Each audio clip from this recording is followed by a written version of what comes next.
Hi, this is Dan Heisman, and this is our continuing series of YouTube videos to help people improve their chess game. Today we're going to talk about something called evaluation. Now, chess is a thinking game, so obviously your thought process, as opposed to your thought content, is really important. And there's various aspects to the thought process, and there's no official dictionary of chess. So people use different definitions for these terms. Some people, for instance, think the entire thought process is analysis. That's perfectly okay. I don't use it that way. I think of the two main parts of the thought process to be evaluation and analysis. Analysis is the main part. It's where you kind of create those tree of moves. It's where you come up with candidate moves. You figure out what the replies might be, and you create kind of a tree of moves that you're going to be looking at. But when you reach certain positions in the tree while you're analyzing, you want to know how good they are, because you're trying to find the best move that you can in a reasonable amount of time. And when you reach those nodes where you can stop and see how good the position is, we call that process evaluation. So my definition of evaluation is to figure out which side is better, how much better are they, and why. So for instance, if you give a position to an engine and ask it to evaluate, it'll say white is better by 1.69 pawns. So that tells you who's better. It tells you how much better the computer thinks it is. And why? Well, he'll give you the PV, the principal variation, and you might have to figure out for yourself why it has 1.69 as the number. But that's what we call evaluation. Now, the main part of evaluation, and rightly so, is what we would call positional evaluation. And positional evaluation means you're looking at the entire position to see who's better, white versus black. But that's not the only thing you can evaluate in a chess game. You can evaluate individual pieces. For instance, people say, that's a bad bishop. Okay, well, if it's a bad bishop, how bad is it? For instance, if the average bishop is worth 3.5 pawns, then if you had to give a number to this bishop, let's say you're writing a computer program to play chess and you have to evaluate this position, how strong is that bishop? So you can evaluate pieces as well. You can say, well, that knight on the rim, the future's dim, that's a bad bishop, that's a good rook, the rook's on an open file, and so you can evaluate pieces as well. And I had never seen a big write-up about evaluating pieces. So the very first chess book I wrote when I was 23 years old was all about evaluating pieces, and I gave it a name that probably wasn't the best name for the book. I called it Elements of Positional Evaluation. And the problem is the word positional and the word position sound almost the same. It sounds like positional is like an adjective describing positions. But actually, as I try to make it clear on the back cover of my book and in the introduction, my book is all about that rarer thing, which is evaluating pieces. What makes a knight a knight? Why are knights and bishops worth about the same, even though they move completely differently? I thought it was a really unique book at the time. The first 3 editions are fairly small and compact. And the 4th edition, which I wrote a few years ago, was greatly expanded with a lot of examples, which in some senses helped the book, in some senses kind of diluted it a little bit. But that book is called Elements of Positional Evaluation, and that's about evaluating pieces, and that's not what we're going to do in the video today. In the video today, we're going to talk about the more important case of evaluating entire positions. Okay, before I do that, I have to talk about static versus dynamic. So I'm going to have to get rid of the example I have in front of me here, which I was going to talk about something. Let's talk about evaluating the following position. Okay, here we go. So if I gave you this position and I said, who's better? You should say to me, whose move it is? Whoever's move it is better. Whoever's move it is going to play queen takes queen check and win the game. But what if I answered you and I said, I don't know whose move it is. We're going to flip a coin. Who would you bet on then? Well, what you would have to do then, if I'm going to flip a coin to determine whose move it is you'd have to say that the chances were equal. Each side has a 50-50 chance of winning the game. If they win the coin flip, they win the game. And yet, the chances aren't really equal. One side is completely winning and the other side is completely losing. We just don't know who it is. In that case, if you're a physics fan, it's a little bit like Schrodinger's cat. You know, we know one of the two sides is dead. Schrodinger's cat wasn't necessarily dead, of course, but we know one of the two sides is dead. We just don't know who it is. But in terms of betting, it's a 50-50 proposition. Why am I showing you this? I'm showing you this because I want to show you the difference between dynamic evaluation and static evaluation. Static evaluation is what you do at nodes of the analysis where the position is quiescent. Quiescent means no further chess captures or threats for either side that are meaningful. In this position, each side has a capture that's a check that's not only meaningful, that decides the game. So this is the opposite of a quiescent position. This position is extremely non-quiescent. And when you're analyzing, you're always looking ahead to see what the best moves are, and your evaluation of the position, quite properly, should be based on assuming the best moves from both sides. But at some point, you're going to reach the end of that analysis, and you're going to say, all right, all the checks, captures, and threats are over. If I get to this position, who's better? That's static positional evaluation, and that's primarily what we're going to be talking about today. How you evaluate the position once you get to that quiet kind of position. Are there any other times you evaluate? Sure, if you have a speculative sacrifice that you can't calculate all the way to the end, you might have to use your judgment in evaluating whether that sacrifice is worthwhile or not. For instance, if you had a perfectly even game and you could make that sacrifice and make it unclear, maybe it's a good idea to play an unclear position instead of equal. But let's say you're completely winning and you could make a sacrifice where it becomes completely unclear. Well, then maybe that would be a really bad idea to go from a completely winning position to an unclear position. So sometimes you have to evaluate non-quiescent positions, but generally you evaluate quiescent positions. All right, so we've now differentiated between evaluating positions and evaluating pieces, between static evaluation and dynamic evaluation. We're now going to go and talk about static positional evaluation, which is the more normal way it's thought of, but I wanted to put everything in perspective.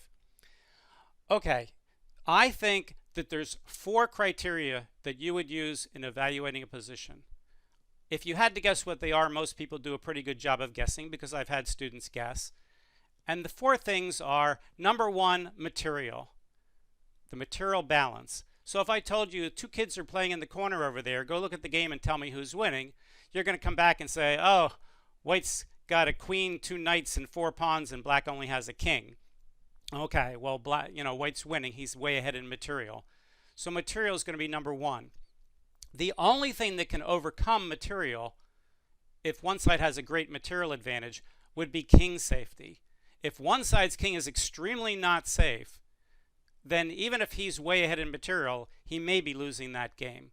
So in that sense, king safety is the second evaluation criteria, but it's kind of like 1 and 1A, depending on the kind of position it is.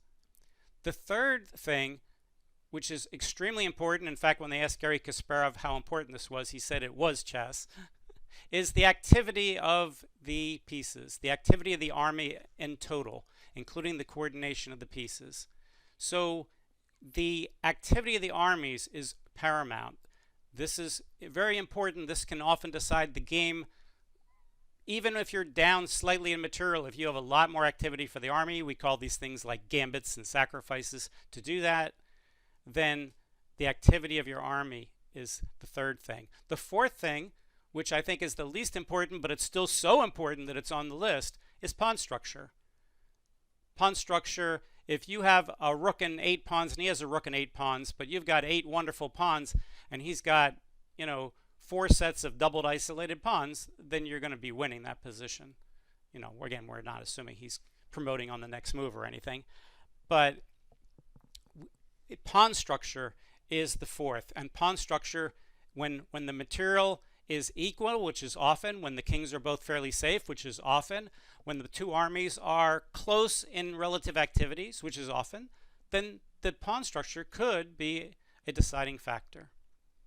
All right, let's go back to the position that I had when we started the video, which has the pawns up in those strange positions that you saw. Let's put them on the board for a reason, because before I talk more about the 4 evaluation criteria, I want to explain why something else is not there. And that something else is space. Space can be defined as the distance that your pawns are from where they started compared to where your opponent's pawns are to where they started. So if we have a pawn structure like this, where these are the only pawns on the board, everybody would agree that white has a tremendous space advantage here. And space is wonderful if you can use it to give your pieces more activity and his pieces less activity. So let's do that. Let's stick all of black's pieces, in the corner over here.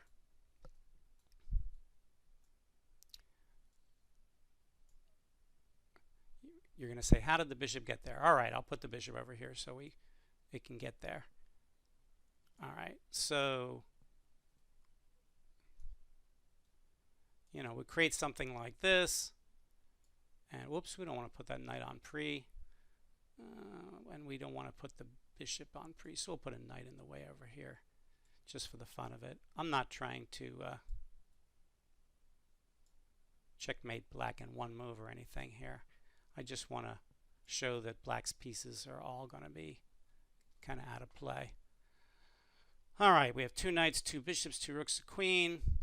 All right, so in this position, black's pieces are all cramped. They're behind those pawns.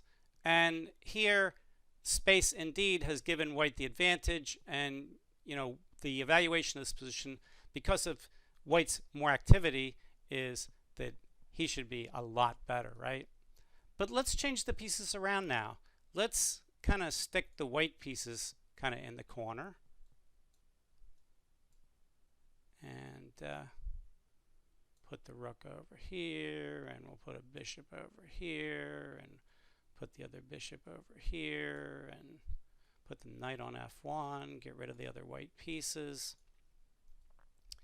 And now let's put the black pieces on the other side of the black pawns, except for his king. Let's do stuff like this.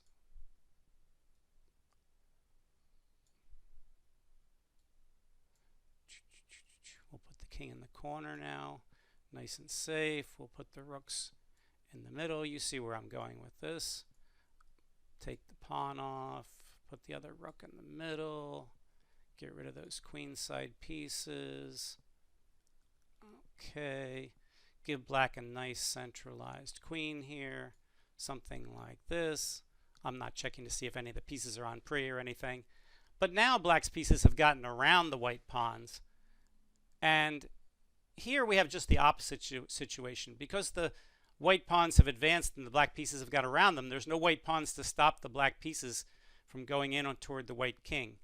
So here we have the exact same spatial pawn structure, but black's pieces are much better, the activity is much better, and therefore black's winning.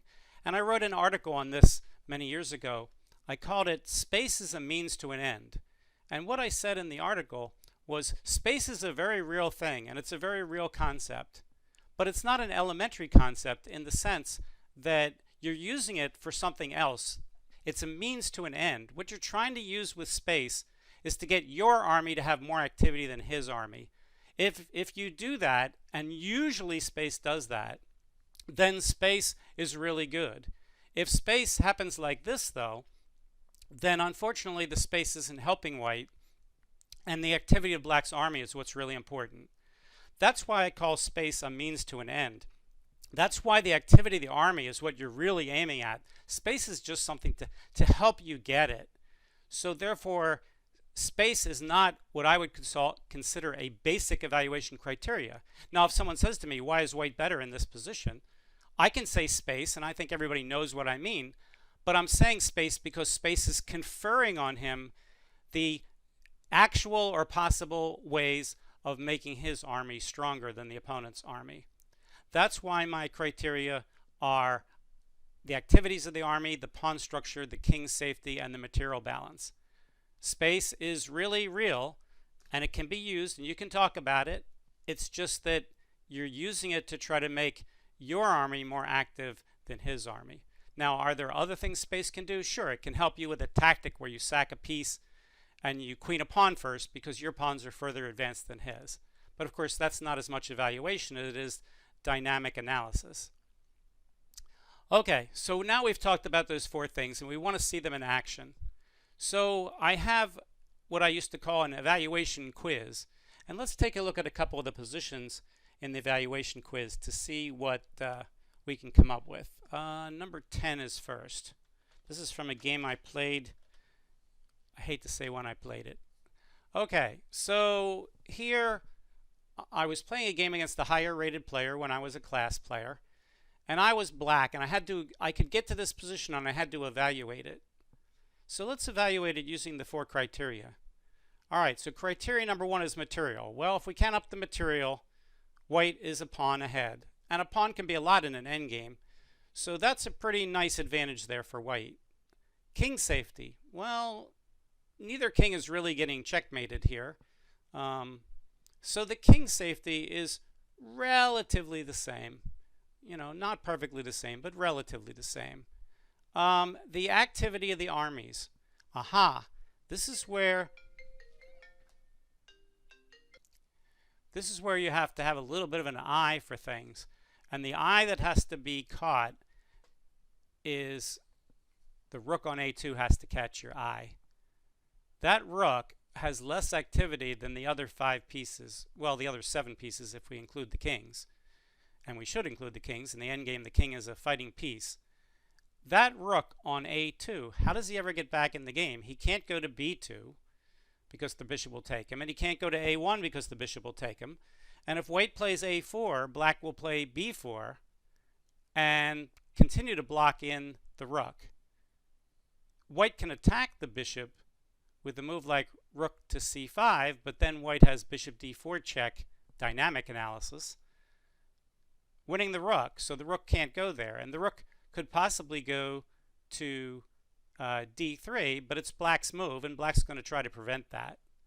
So when I was evaluating this position, I said to myself, even though I'm going to go into this position, I'm going to be down a pawn, I think the tremendous awkwardness of that rook on a2 gives me the advantage. The pawn structure, by the way, white has an isolated a pawn. His c pawn and his d pawn, although not isolated, can't coordinate with each other, so they're kind of artificially isolated. So black's pawn structure is a little better, but white has that extra pawn. The key to this evaluating this position is the fact that the rook on a2 is not very active. And not only that, if we dynamically start analyzing the position, I believe I played rook to e4 here to hit the pawn on f4. If we dynamically start analyzing this position to try to get that rook in the game, it's not going to be easy to do.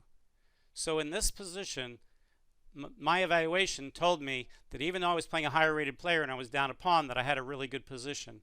And I did go on to win this game for that reason. All right, let's look at another one. All right, this is a position that I definitely misevaluated. I was playing for the state high school championship many years ago, and I got up early that morning to drive to the site of the championship across the state, and they decided to play 4 rounds in one day, and this was the 4th round, and I was undefeated and my opponent was undefeated. And I was very, very tired from having gotten up early and driving there and playing 4 games in one day. And I was black here, and I had lost the exchange, and I was feeling kind of down. And in this position, my opponent offered me a draw. And without too much thinking, being so tired, I took the draw. And after the game, my friend who I was staying with at the tournament said to me, "Why did you give the guy a draw?" And I said, "Well, you know, I lost the exchange, blah, blah, blah, blah, blah." And he's like, "Yeah, but you're like killing him." And we started analyzing the position, and I realized he was right. And today, of course, I wouldn't have made that mistake for a couple reasons. So let's go through our 4 criterion again.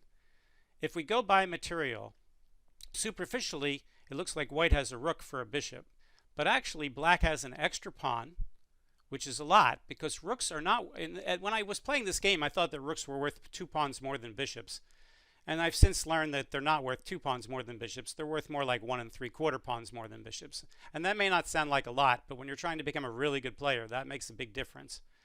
So rooks are worth like 1 3/4 pawns more than bishops, but black has an extra pawn, and black has what's called the bishop pair. That doesn't mean he has two bishops. It means you have two bishops and the opponent does not.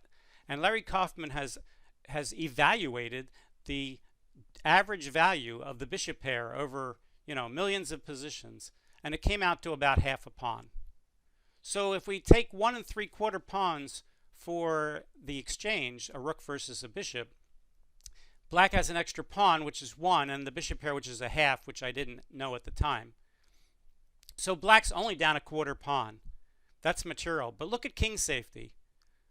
Both kings are relatively safe, but black's king is safer.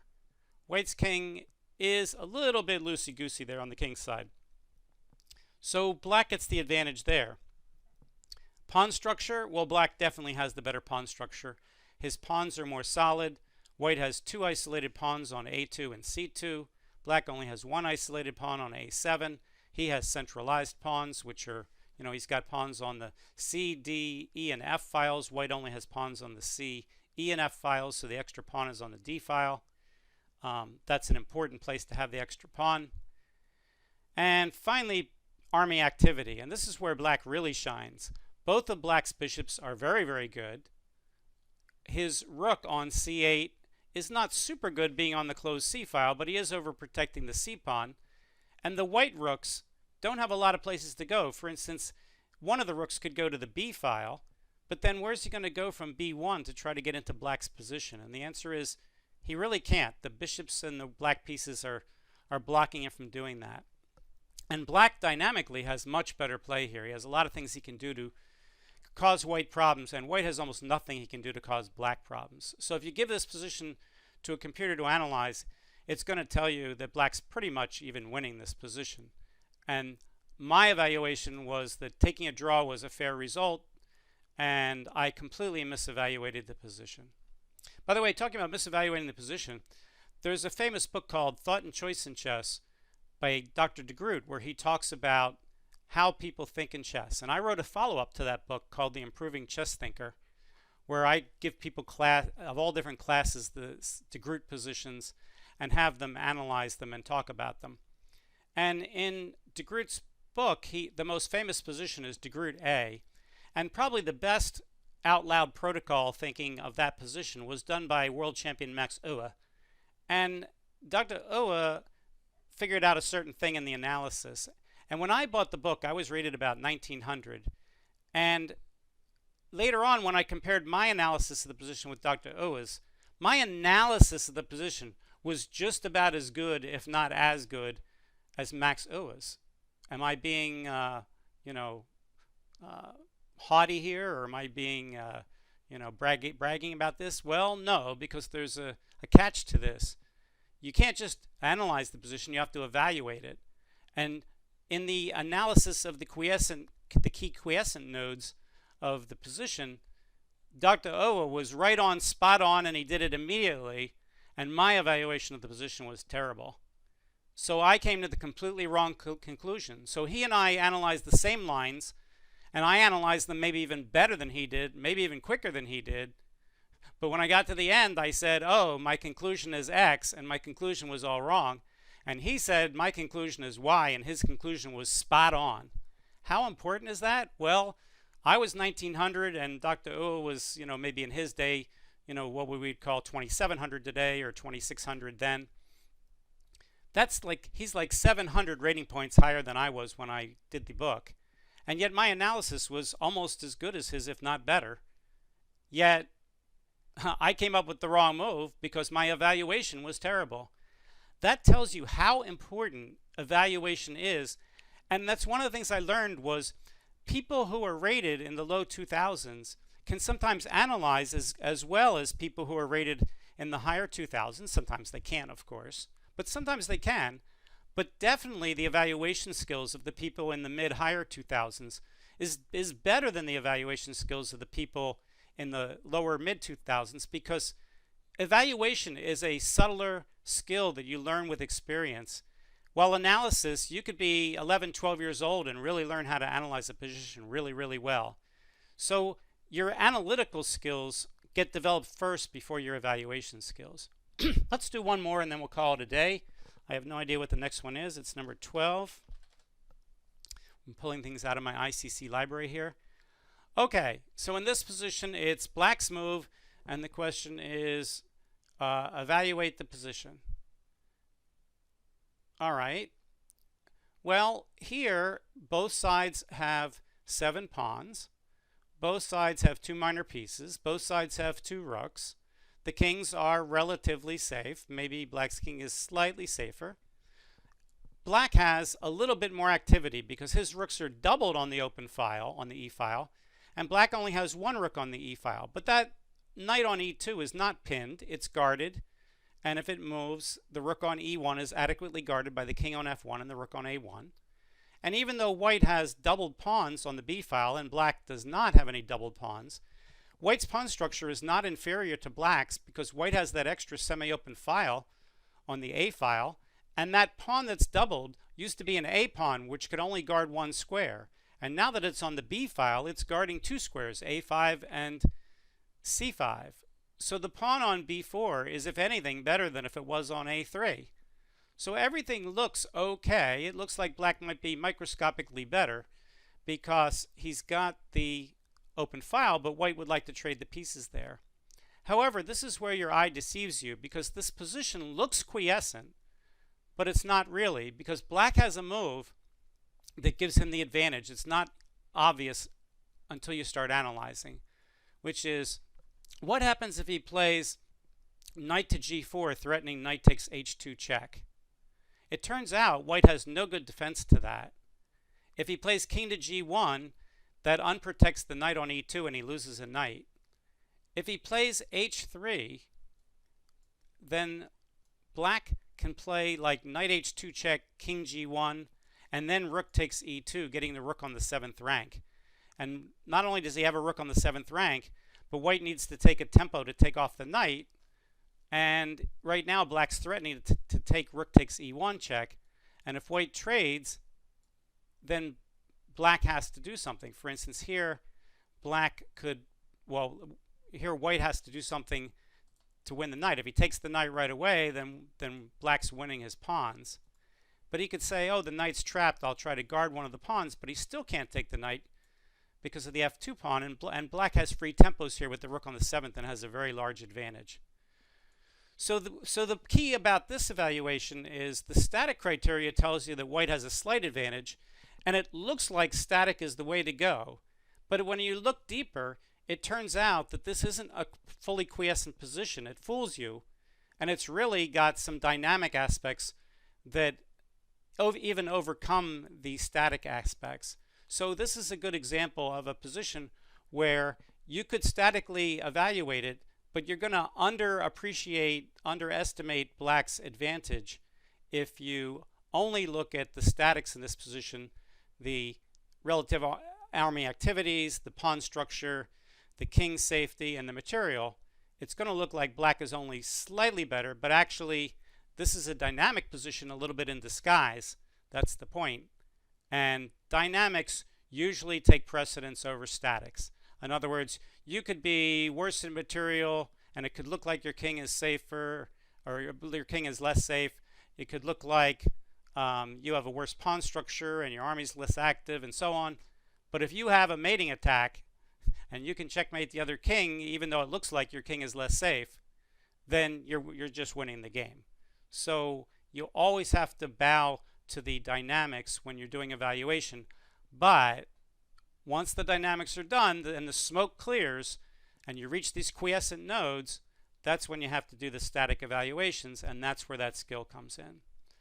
Hopefully you learned a lot in today's video. I enjoyed making it for you for my YouTube series. This is National Master Dan Heisman. We'll see you next time. Thanks. Bye.